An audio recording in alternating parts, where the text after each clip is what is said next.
Friends, ఇప్పుడు అందిన వార్త బీఆర్ఎస్ కీలక నేత పైన థర్డ్ డిగ్రీ తీవ్ర కోపంలో కేటీఆర్ అంటూ వార్తలు అయితే వస్తున్నాయండి. దీనికి సంబంధించి వివరాలు చెప్పడానికి వీడియో చేయడం జరుగుతుంది. చాలా మంది వీడియోస్ ఉన్నారు కానీ సబ్స్క్రైబ్ చేసుకోవడం మర్చిపోతున్నారండి. దయచేసి ఛానల్ సబ్స్క్రైబ్ చేసుకుని బెల్ ఐకాన్ ఆల్ మీద ట్యాప్ చేయండి. ఇటువంటి ఇంపార్టెంట్ ఇన్ఫర్మేషన్ మిస్ అవ్వకుండా మీ ఫోన్ నోటిఫికేషన్ రూపంలో వస్తుందండి. చాలా మంది చూస్తున్నారు కానీ లైక్ చేయడం లేదని దయచేసి లైక్ చేయండి. ఇన్ఫర్మేషన్ అందరికీ తెలుస్తుంది.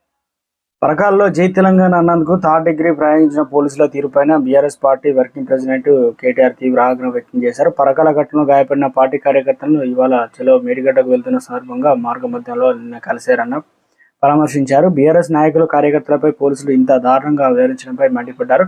వెంటనే జిల్లా అంబార్స్తో ఫోన్లో మాట్లాడారు. కొంతమంది స్థానిక పోలీసులు అత్యుత్సాహం ప్రదర్శిస్తూ బీఆర్ఎస్ కార్యకర్తలపై అక్రమ కేసులు బనాయిస్తూ వేస్తున్నారని ఫిర్యాదు చేశారు. కొత్తగా వచ్చిన కాంగ్రెస్ ప్రభుత్వ ఒత్తిడికి తలొగ్గి బీఆర్ఎస్ కార్యకర్తలపై అక్రమ కేసులు పెడుతున్నారని తప్పుపట్టారు. మేడిగడ్డ బ్యారేజ్ వద్ద ఉధృత వాతావరణం నెలకొంది. ప్రాజెక్టు సందర్శనకు వచ్చిన బీఆర్ఎస్ నేతలకు బ్యారేజ్ వద్ద పోలీసులు అడ్డుకున్నారు. పోలీసులను బీఆర్ఎస్ బృందం తోసుకుంటూ రావడంతో ఇరు వర్గాల మధ్య తోపులాట జరిగింది. బ్యారేజ్ పైకి భారీగా బీఆర్ఎస్ శ్రేణుల్లో చేరుకున్నారు. అక్కడ ప్రాజెక్టు గురించి పవర్ పాయింట్ ప్రజెంటేషన్ కూడా ఇవ్వనున్నారు.